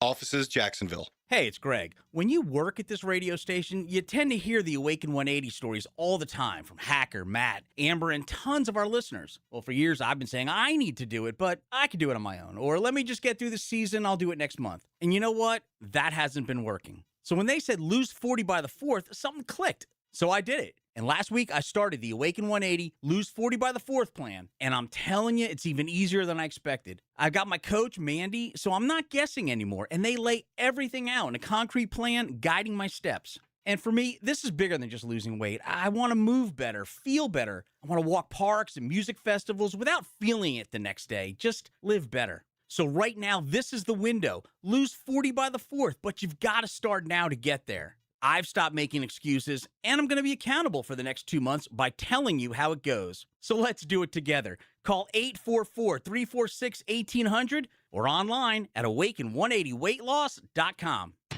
Give us your hot take. Pop quiz, hot shot. On the 1010XL text line, designed by Lifetime Enclosures. You know what I'm saying? Well, I'm awake and I speak English, so yeah, I do know what you're saying. Be part of the conversation. 641-1010. Attention business owners and sales professionals. Still hearing, I need to think about it? Pat McManaman from Sandler Sales. We can help. There's a 2-day sales boot camp in Jacksonville, May 13th and 14th. We'll show you how to handle objections and close more deals without being pushy. Call us at 904-646-1900 for more details. 646-1900. Let's get your business and top-line revenue growing. Out here, we hear your speed before we see you. Wind that rocks us. Cars drifting toward us. This isn't just a road, it's our workplace. Slow down. Keep your distance. Stay focused. Your choices matter. Let's get everyone home safely. Learn more about the Florida Department of Transportation's Target Zero initiative at workzonesafetyfl.com. Home of the Jacksonville Jaguars. WJXL AM Jacksonville Beach. WJXL FM Jacksonville Beach. Hey, poker players, let's ride to the riches. Best Bet St. Augustine is giving away a brand new all-terrain side-by-side vehicle and cash prizes during the Ride to the Riches promotion. From May 1st through August 7th, every hour of poker and table games played at Best Bet St. Augustine earns you a chance to win over $40,000 in cash and prizes, including a top-of-the-line side-by-side all-terrain vehicle. Visit bestbetjacks.com for details. That's bestbetjacks.com, and we'll see you in St. Augustine. I'm Stacy, and I want to tell you about my fogged up window fiasco at my house. I called up Mac at Baker Glass, and he told me all I needed was a glass replacement. The process was so easy. All within a few days, they came out, measured, called me with an estimate, cut my glass, and came out to install the new ones. Now my view outside is fog-free thanks to Mac and his crew at Baker Glass. And my neighbors think I got some fancy new windows. I'm Mac with Baker Glass. No one treats you better. Need or want cash? Beach's Jewelry and Pawn has cash available. Ready to buy guitars, surfboards, jewelry, firearms, tools, and especially gold. They need it all, selling or pawning. Get cash on the spot at Beach's Jewelry and Pawn in Jacksonville Beach. It's Mike Dempsey. If you're thinking about a bathroom upgrade, maybe turning that old tub into a safer walk-in shower, check out 5 Star Bath Solutions. I shopped around, talked to several companies, and I chose 5 Star because their customer service was simply incredible. Responsive, honest, upfront about the entire project, and their pricing was even better than expected. When you're ready for a fresh look, better comfort, and a bathroom space you'll love using every day, schedule your free consultation at 5starbathsolutions.com and get the 5-star experience. I'm U.S. Transportation Secretary Sean Duffy. The sound of a seatbelt. It's one of the most important sounds in our car. It means everyone is ready and everyone is safe. The more our kids see us put on our seatbelts, the more natural it is for them to put theirs on too. Make it a priority. Buckle up every time. Hear the sound? Make it a habit. Paid for by NHTSA. Don't ignore plumbing leaks. They can lead to mold and mildew or structural damage and drain your wallet. So when you have a leak and can't wait a week, call Roland Reich Plumbing. PlumbingJacksonville.com. 1010XL, presented by Farah and Farah, exclusive injury law firm of the Jacksonville Jaguars. When it's game time, Farah doesn't flinch. Here's another call on the 1010XL hotline, driven by Key Buick GMC, home of the lifetime powertrain warranty. Back here on 1010XL and 92.5 FM in the city of Jacksonville. We are glad you are with us. Well, the conference semifinals are set in the NBA playoffs. Unfortunately, that will not include the Orlando Magic, who gave up a 3-1 series lead to Detroit, losing yesterday in Game 7. And, of course, earlier today, the Magic have fired head coach Jamal Mosley. Let's talk about what went wrong in Orlando, the firing of Jamal Mosley, and what Orlando might do moving forward. Bobby Marks does a terrific job on ESPN. He's covered the NBA for years, and he's always kind enough to join us here on 1010XL. Bobby, how you doing? I'm good. Thanks for having me. Hey, Bobby, I know it's a busy day. Thank you for the time. All right, before we talk about Mosley and the future, let's look back on the 3-1 lead that the Magic blew. I guess you could say the Franz Wagner injury played a big toll, but Bobby, they're up 24 in Game 6 without Franz Wagner, and after they blew that game on Friday night, I don't think there was any coming back from that. Yeah, I mean, I think, listen, the Wagner injury certainly hurts, but as you said, you're still up 20-plus points in a closeout game at home. I think that's, and you were in a competitive Game 5 in Detroit here, and then basically the wheels fell off after the first half on Sunday here. But yeah, I mean, I think it was kind of like, I guess everything that went wrong that we saw the inconsistencies during the regular season, whether it be offensively or defensively. I won't call a lack of sense of urgency, because I do think these guys were aware that they had the ability to close out on Friday night here, but certainly the struggles to shoot the three ball that we thought could have been corrected last offseason with the Bain trade, and you miss whatever it is, 15, 16 shots in a row, and you score basically, you get struggle in that second half, then that's why they're sitting here right now, as far as sitting at home and now looking for a new head coach. You talk about the NBA and the scoring and the offense. Orlando averaged less than 20 points per quarter in their final 6 quarters of the season, including just a ridiculous 19 points in the entire second half in that loss in Game 6. Bobby, the game wasn't 12 hours old yet before they fired Jamal Mosley this morning. Boy, I think it's almost as if that paperwork was ready to go. I wonder what would have happened had they beat Detroit yesterday. Obviously, they did not, and Mosley was let go this morning. What was your reaction? I wasn't surprised. I mean, I think the paperwork was ready to go going into that Charlotte game on that Friday night in the play-in. I mean, I think if he would have, certainly lost then, it would have been there. I think how this series went about, I think it would have been interesting if you were down 3-1 and you forced a Game 7, if there's a different thinking there. But yeah, I mean, we'll never know what, and I think that's probably a good question for Jeff Weltman. If this team had gotten to the second round, probably won't answer it, but I would say that would be the great unknown. So I'm not surprised. Whatever the direction they go, it's a roster that was built to win now. Whenever you trade, a handful of draft picks, you've got, everybody basically coming back. There's no significant free agents here when you look at, basically starting lineup is intact, and then you still have some of your reserves and everything. So I think whether it's a veteran coach, whether it be, I don't think you're in that player development mode, but, I think, a team that can try to get out of the first round, something that Orlando has struggled to do the last couple of years. Bobby Marks of ESPN with us. To relate it to Jacksonville, we had a situation here where a general manager named Trent Baalke kept surviving head coaching firings. And you mentioned Jeff Weltman. Well, he's going to return, but Jamal Mosley is gone. Bobby, is the NBA similar to the NFL? I mean, if you're going to let one go, shouldn't you let both go and start over from scratch?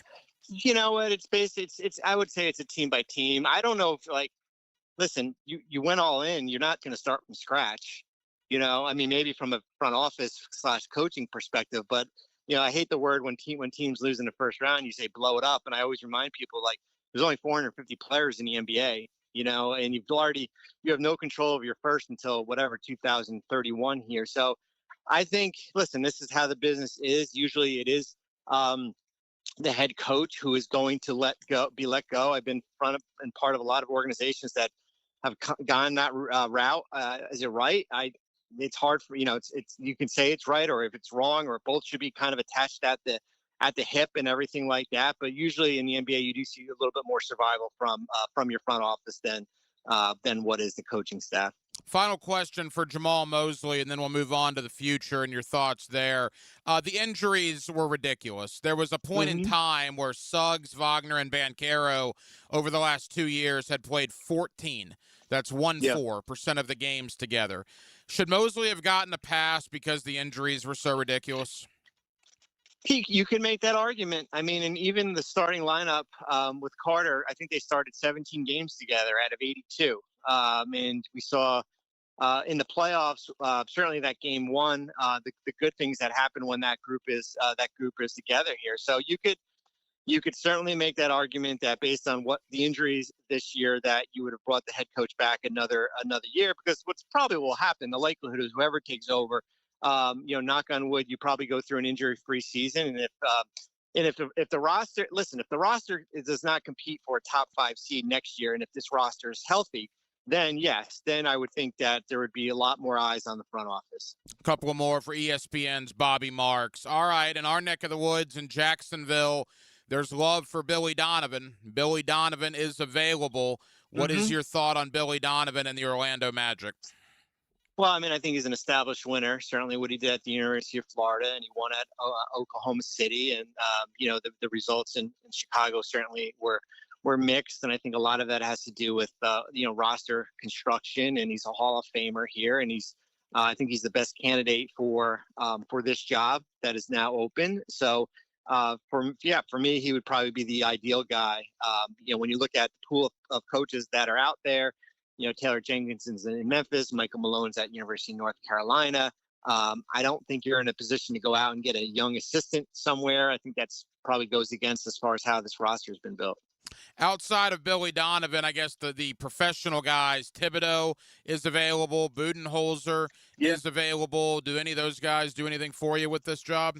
Well, listen, Tibbs is a heck of a defensive coach, and we saw that in New York and certainly in Chicago and some past stops. And so I think it fits the identity somewhat here. I think, certainly you do want probably someone who has, kind of an offensive mindset and everything like that. So if it's Billy or if it's Tom, I think they're both really quality coaches. I think Tibbs certainly probably got a little bit of a raw deal with what happened in New York, getting them to a conference finals here. Bud is, a little bit more concerning just based on, what happened in Phoenix, only there a year. You could say a lot, roster turmoil certainly contributed to that here. So yeah, those are two good guys with Billy and Tibbs, as you mentioned. Final moments, Bobby Marks of ESPN. All right, you do such a terrific job doing write-ups on every NBA team and kind of an off-season outline.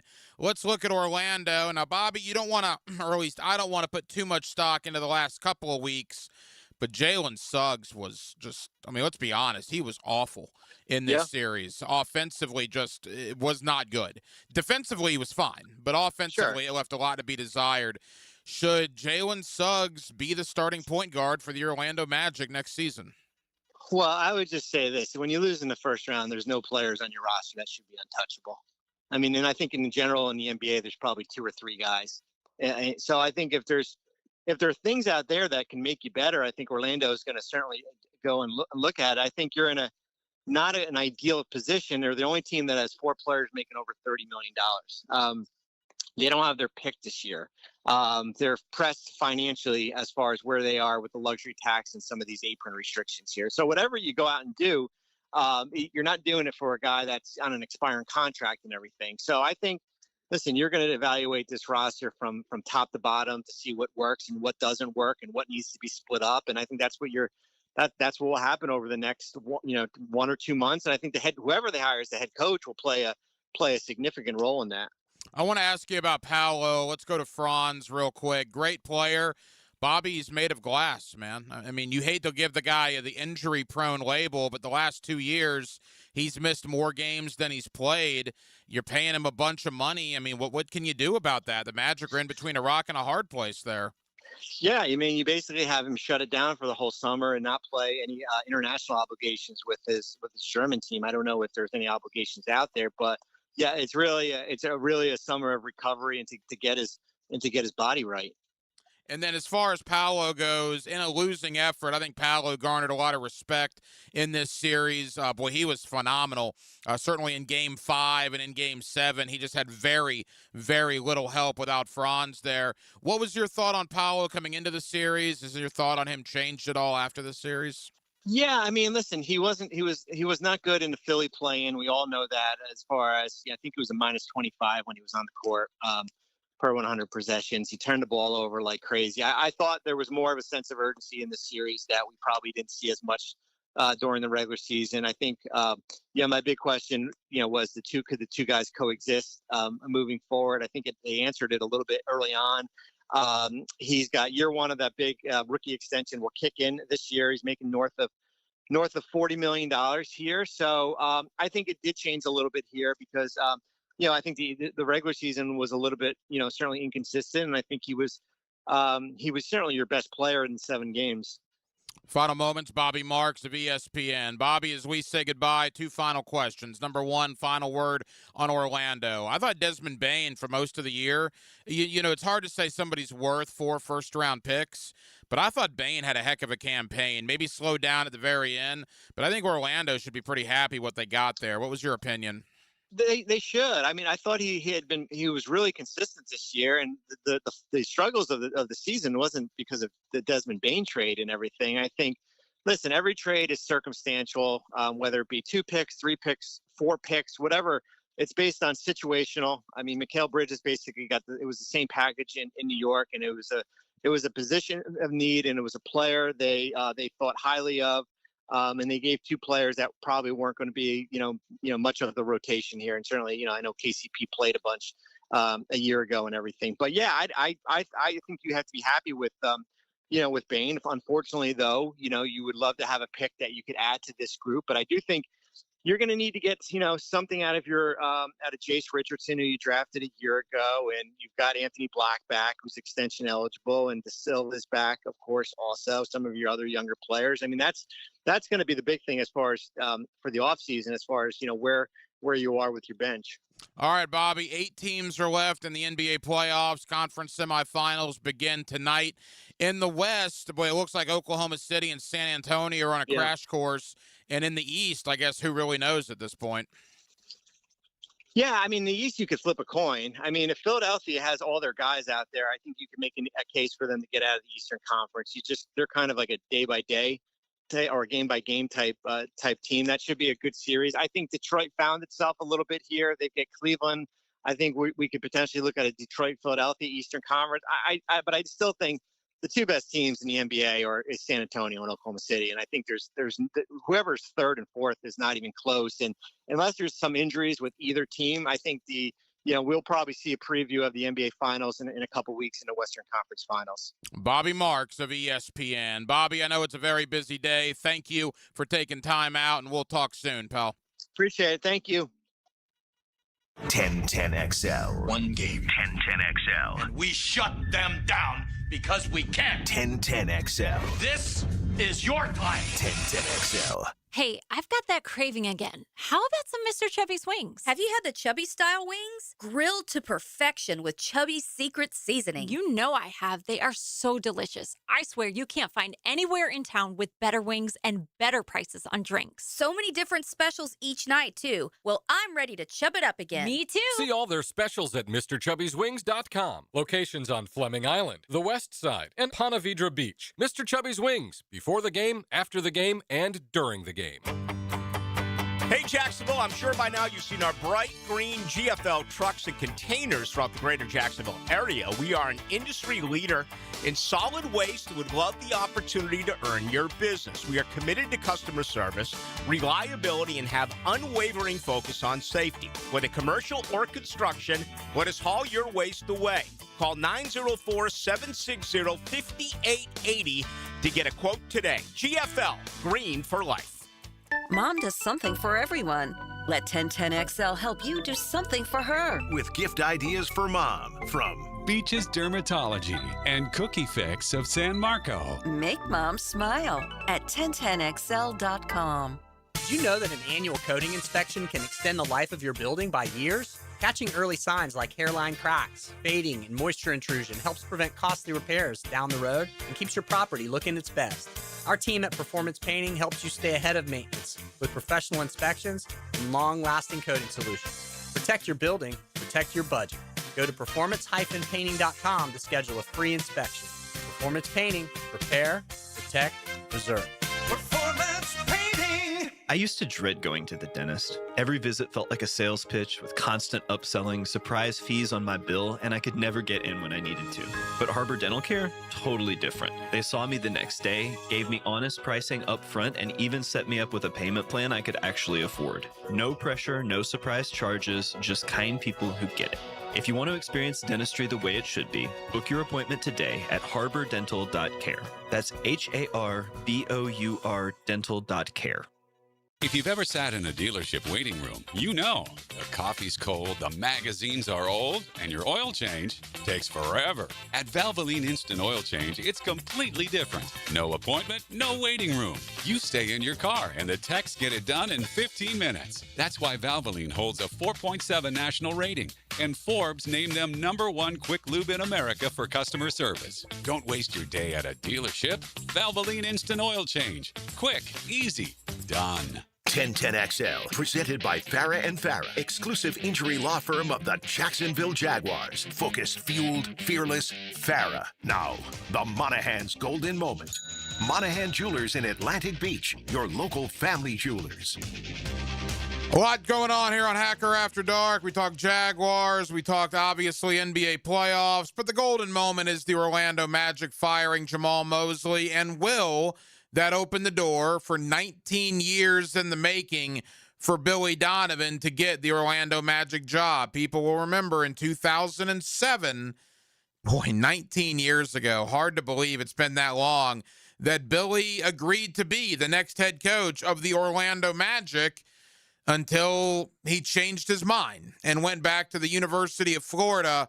So how crazy would it be? How much of a full circle moment would it be if 19 years later, now at the age of 60, Billy Donovan, who is available, was the next head coach of the Orlando Magic 19 years after we thought he was going to be the coach of the Magic back in 2007. We'll see. We do know the Magic are in need of a coach. The coaching search will start immediately, and one would think Billy Donovan will at least get a phone call for an interview for the Orlando job. More on the NBA playoffs, more on the Orlando Magic as the week goes on. Again, the conference semi is about to tip off. Madison Square Garden, Game 1, Sixers-Knicks at 8 o'clock.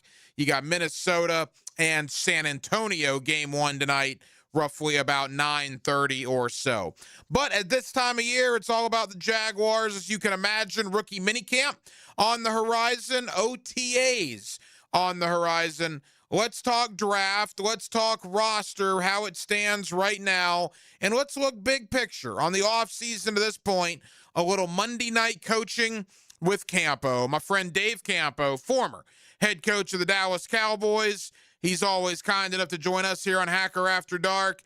And he joins me next on a Monday evening here in Northeast Florida. In for Rick Ballou, a little Hacker After Dark before dark until 8 o'clock. Right here on 1010XL and 92.5 FM.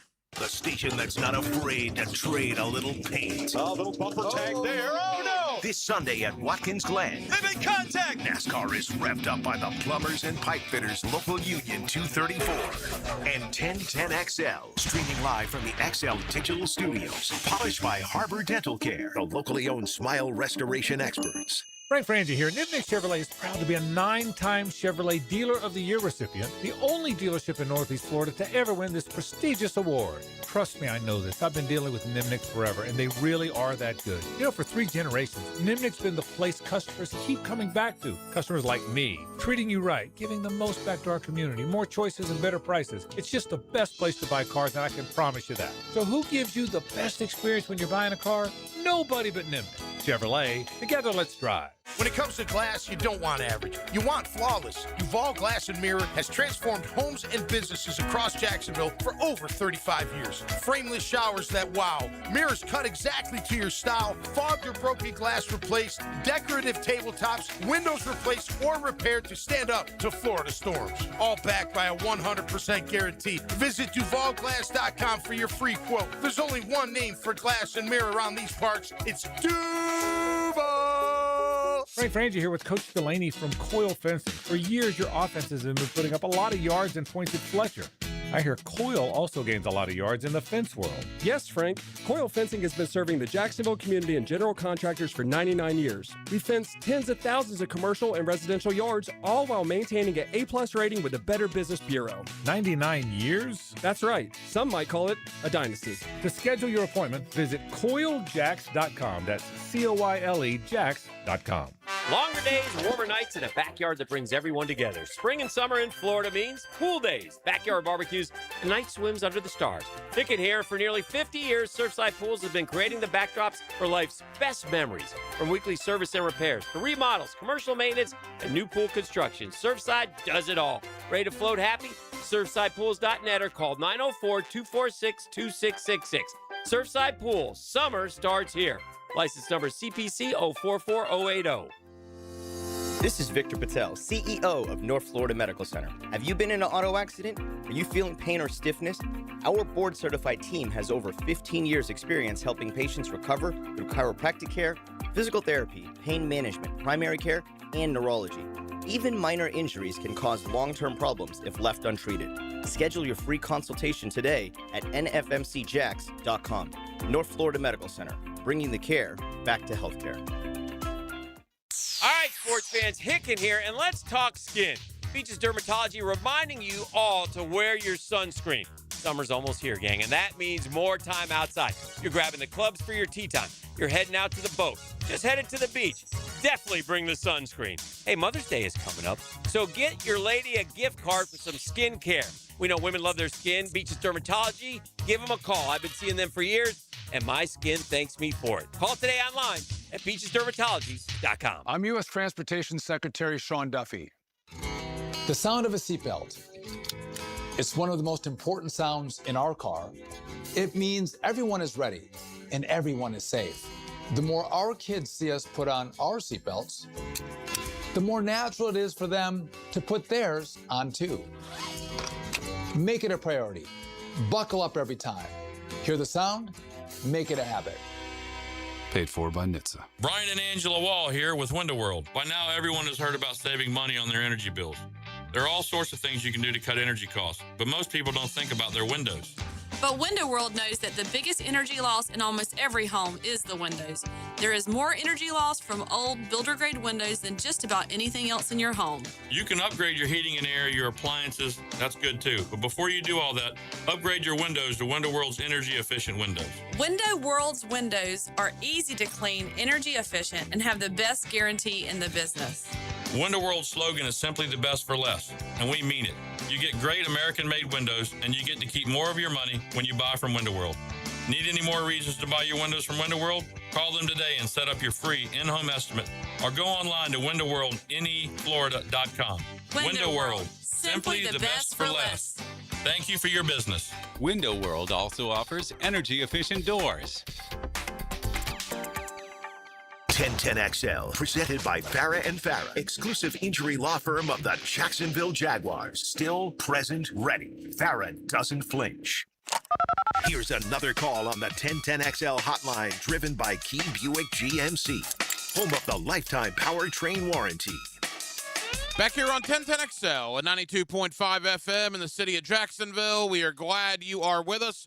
The NFL draft in the rearview mirror. The Jaguars made 10 selections overall. They then brought in about double that in undrafted free agency. A lot of new Jacksonville Jaguars, including the first pick for the Jaguars, pick 56 overall in Texas A&M tight end Nate Borkacher. Let's go out to the state of Texas. A man that knows that state very well is the head coach, Dave Campo, former head coach of the Dallas Cowboys. The coach is always kind enough to join us here on Hacker After Dark. Coach, another draft in the books, my friend. How are you? I'm doing great, Hack. Yeah, interesting the way the thing panned out for the Jaguars. You know, I love the draft.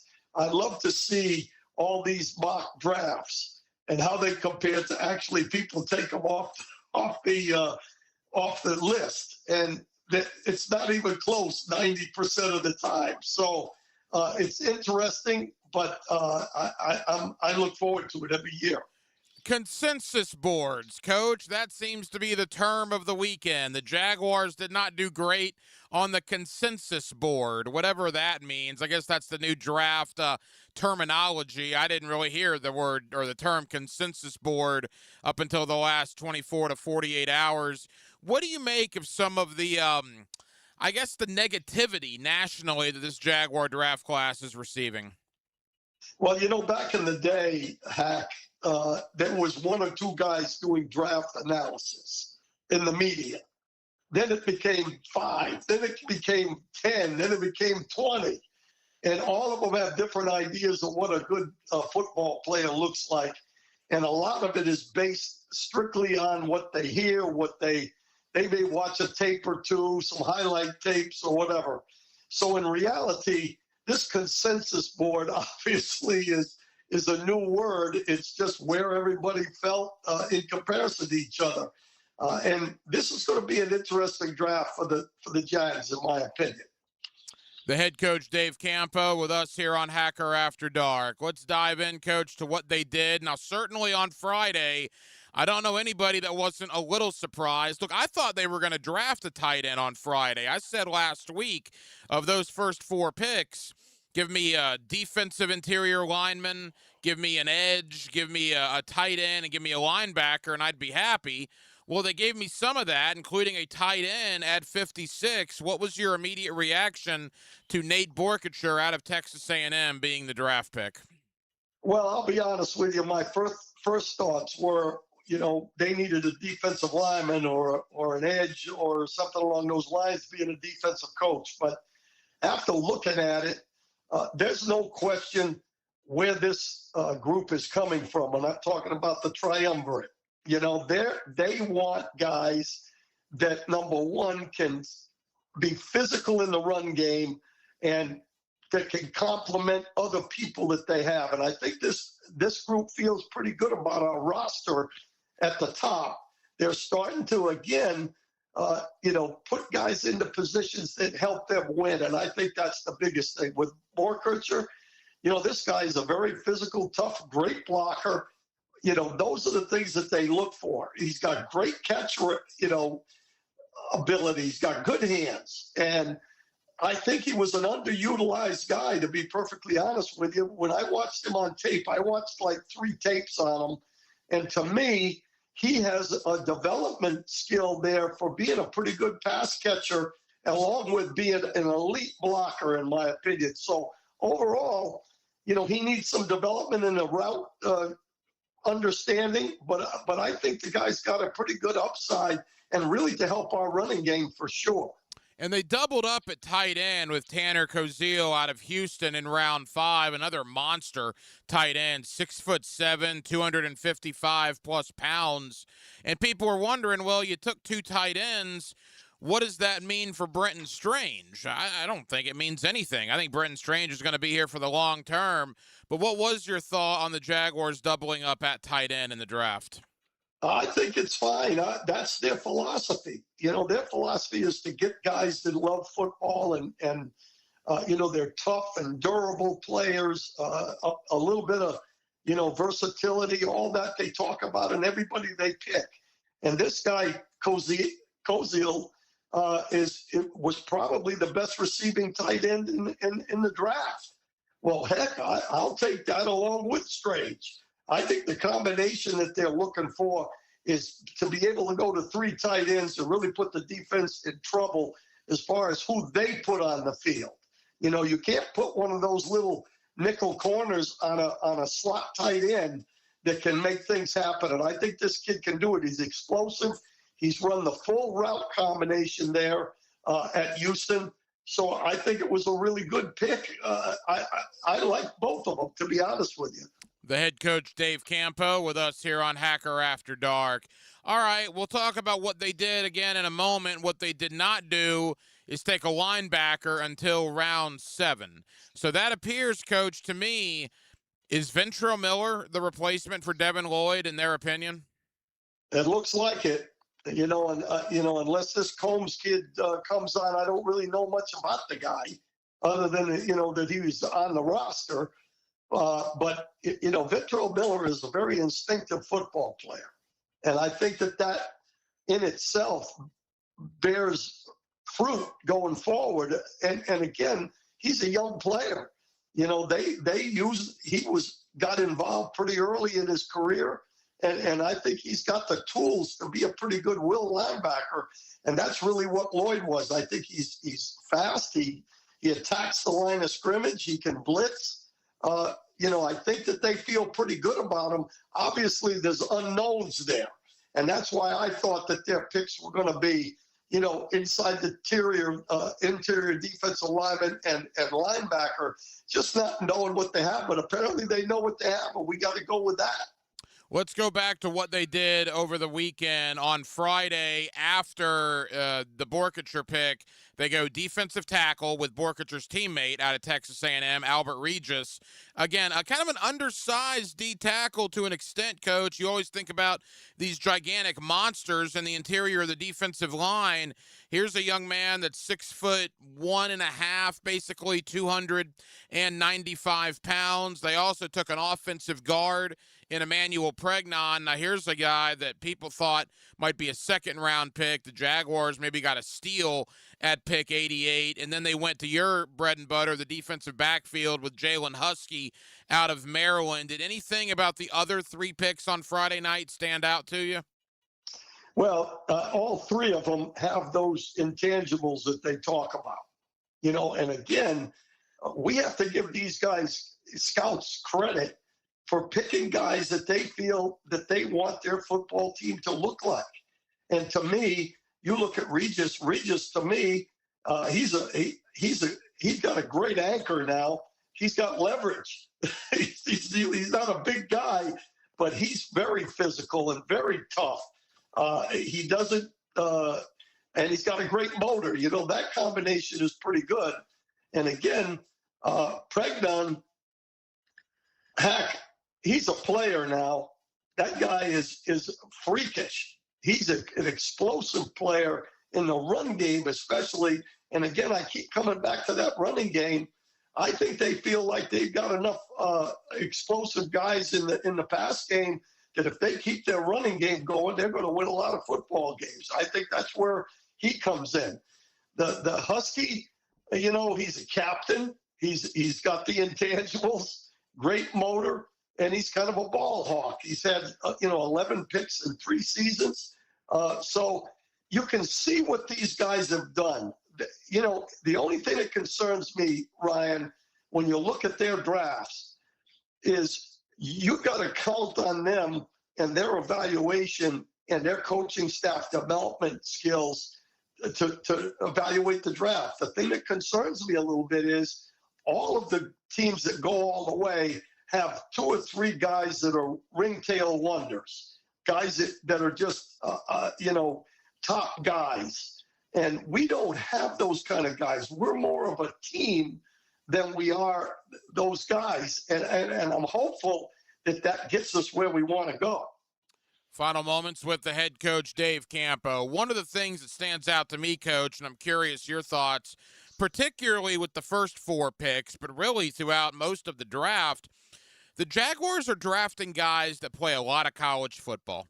I mean, these are 4-year, 5-year guys. I mean, you look at the amount of games and snaps that Borkature and Regis and Pregnon and Husky have played in college football. It's a lot. I mean, it's somewhat staggering when you actually look at the numbers. What's your thought on that as a former head coach, drafting guys that have so much college football experience? Well, it's great because you see them a lot. You have a pretty good idea what they can do for your football team. And to me, experience is big. Some of these guys that you take as just pure development guys, you don't see them. You're betting on a lot. With these guys, I think they know. The one thing about this draft group is I think they know exactly what they're getting. And that comes from what you're talking about. I agree with you 100%. And the other thing that really strikes me about this group is measurables don't necessarily mean a lot to them. What's the kid's name that went to San Francisco from Florida State that had the short arms? Nobody wanted anything to do with him last year. I mean, they thought his arms were too short. I can't remember his name.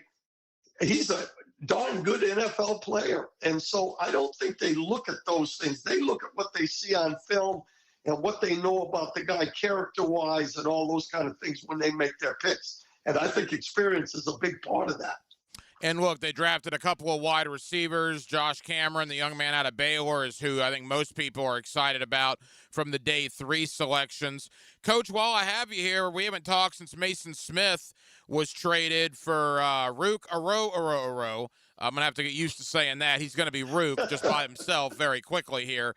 But boy, Mason Smith did not work out. Now, Atlanta will tell you that Aro did not really work out there either. So it's 2 guys. Maybe a change of scenery will help. What was your thought on that trade? Well, I again, this group is not afraid to cut bait. We've had a problem with Mason Smith from day one, right? I mean, let's be honest. The guy has been a healthy scratch. There's obviously something there that he hasn't, shown up. And sometimes a change of scenery makes that happen, and maybe the same for Hororo, whatever his name is. Between him and Borkircher, you're going to have a hard time, getting those 2 guys right. I think. They also added a Koziel in there. They couldn't draft Smith or Thompson or anybody like that. No question about it. But listen, I think this group looks at the draft that we know what we're doing. We're going to make the picks. The heck with what everybody else thinks. We did go 13-4 or whatever we were this past year, and we feel like we're going to be better next year with the group we have, and this is a good addition. And I'm hopeful that, oh gosh, I'm losing my mind. Coming back from injury. Oh, Travis Hunter. They're hoping that Hunter's that guy that's going to be the guy that is the big-time guy, which I think he could be. And, this group is a different draft group. I like it, to be honest with you. Not only do you get the 10 rookies coming in, but you also, like you said, Hunter, Caleb Ransaw, Wyatt Milam, Jalen McLeod, Kaiser, even all those guys from last year that did not get a full season due to injury, they're all coming back as well. So it'll be interesting. Coach, we're out of time. 90 seconds. Final question. It's hard to say the team is better than when they left the field against Buffalo because they lost Devin Lloyd and Travis Etienne. But do you feel good about the roster as OTAs begin in less than a month? I feel really good about this roster. I think that they showed what they could do last year. They don't seem to be the type of guys that, and again, I was around them a little bit, but they don't seem to be the type of guys that, are going to look back and say, oh, we've got this thing made. And I don't think this coaching staff is going to let that happen. I think that, our coaching staff steps out and does exactly what they need to do to keep these guys motivated. And I think that they're just adding to the pile, and it takes a 53-man roster to win. Former head coach of the Dallas Cowboys, my friend Dave Campo. Coach, I know you're busy. Thank you, as always, for the time, and we'll talk again soon, pal. Absolutely, and I love Ryan. I love seeing you and your boy on Facebook. It warms my heart. Well, we appreciate it, Coach. He misses you. We'll see you next time you're in town. Thanks, Zach. Have a great day. And thank you to Dave Campo. Always a little Monday night coaching here with Campo, even in the offseason, as we got the coach's reaction to everything the Jaguars did last week at the NFL Draft. Now all eyes begin turning to rookie minicamp and to OTAs. The Jaguars will be on the field for rookie minicamp later this week, OTAs later this month. OTAs and veteran minicamp will be in the month of June. And then just like that, we're about 2.5 months away from training camp getting underway there at the end of July. So we certainly appreciate the head coach, Dave Campo, for joining us this evening. Did a lot of conversation about the Jaguars, certainly. A lot of talk about the roster and the makeup and how what they did in the draft will affect what they do here in 2026. Also, a lot of talk about the Orlando Magic. They fired Jamal Mosley this morning after blowing a 3-1 lead to the Detroit Pistons in the first round of the Eastern Conference playoffs. Kind of a, I hate to even compare it like this, but kind of a Trent Baalke situation down there, just to relate it to us here in Jacksonville. Mosley out, but the GM, if you will, Jeff Weltman, remains, and he's going to lead the coaching search for the next head coach in Orlando. Will it be Billy Donovan? That is the name that you're going to hear. And I'm curious, Gator fans, and we'll do more of this later in the week, Florida Gator fans, if Billy Donovan were to become the next head coach of the Orlando Magic, would that do anything for you as far as following the Orlando Magic? If Billy Donovan was on the sidelines, we'll certainly continue that conversation as the week goes on here on Hacker After Dark. So that will just about do it, man. Very, very busy Monday night edition. We certainly appreciate you guys hanging out with us. We're in for Baloo both tomorrow and Wednesday here on Hacker After Dark. So we will be 6 o'clock to 8 o'clock both tomorrow and Wednesday evening. We got a lot of people to thank for tonight's broadcast. Again, Dave Campo, a little Monday night coaching with Campo, the former head coach of the Dallas Cowboys, always kind enough to join us here on Hacker After Dark. Thank you to Bobby Marks of ESPN. Bobby does a terrific job covering the NBA. He's a very busy man, so we certainly thank Bobby Marks for taking time out for us tonight to talk about a little NBA playoffs, but primarily Orlando, the firing of Jamal Mosley, what they may do next at head coach, and what they may do with that roster heading into the offseason. And back in hour number one, my buddy John Shipley of Jaguars on SI. Always love talking Jaguar football with John Shipley, and we certainly appreciate John taking time out for us here on Hacker After Dark. Now, tomorrow and Wednesday will be 4 o'clock to 8 o'clock. I'll sit in with Frank Frangie on The Frangie Show starting at 4 o'clock both tomorrow and Wednesday, and then I'll be right here all the way through Hacker After Dark from 4 to 8 until Rick Ballou returns from vacation on Thursday. Aaron Williams was your producer tonight. Aaron, great job as always. I'm the hacker Ryan Green. And again, Jacksonville, thank you for spending part of your Monday evening with us right here on Hacker After Dark, on 1010XL, and on 92.5 FM. So for all of us here on HAD, have a terrific remainder of your Monday evening, and I will talk to you tomorrow, both at 4 o'clock, alongside Frank Frangie on The Frangie Show, and then right back here on Hacker After Dark, beginning at 6 o'clock tomorrow evening. Until then, good night, Jackson. My son had a meniscus surgery a couple years ago. Went smooth as silk, was playing tennis in 2 weeks. This is Patrick Malarkey, and I highly recommend Southeast Orthopedic Specialists. Our son Eric's a Division I collegiate baseball pitcher who is having shoulder pain. We took him to Southeast Orthopedic Specialists and are confident that he's now on the road to recovery. This is Beth Anderson, and we love the care Eric receives at Southeast Orthopedic Specialists. Southeast Orthopedic Specialists.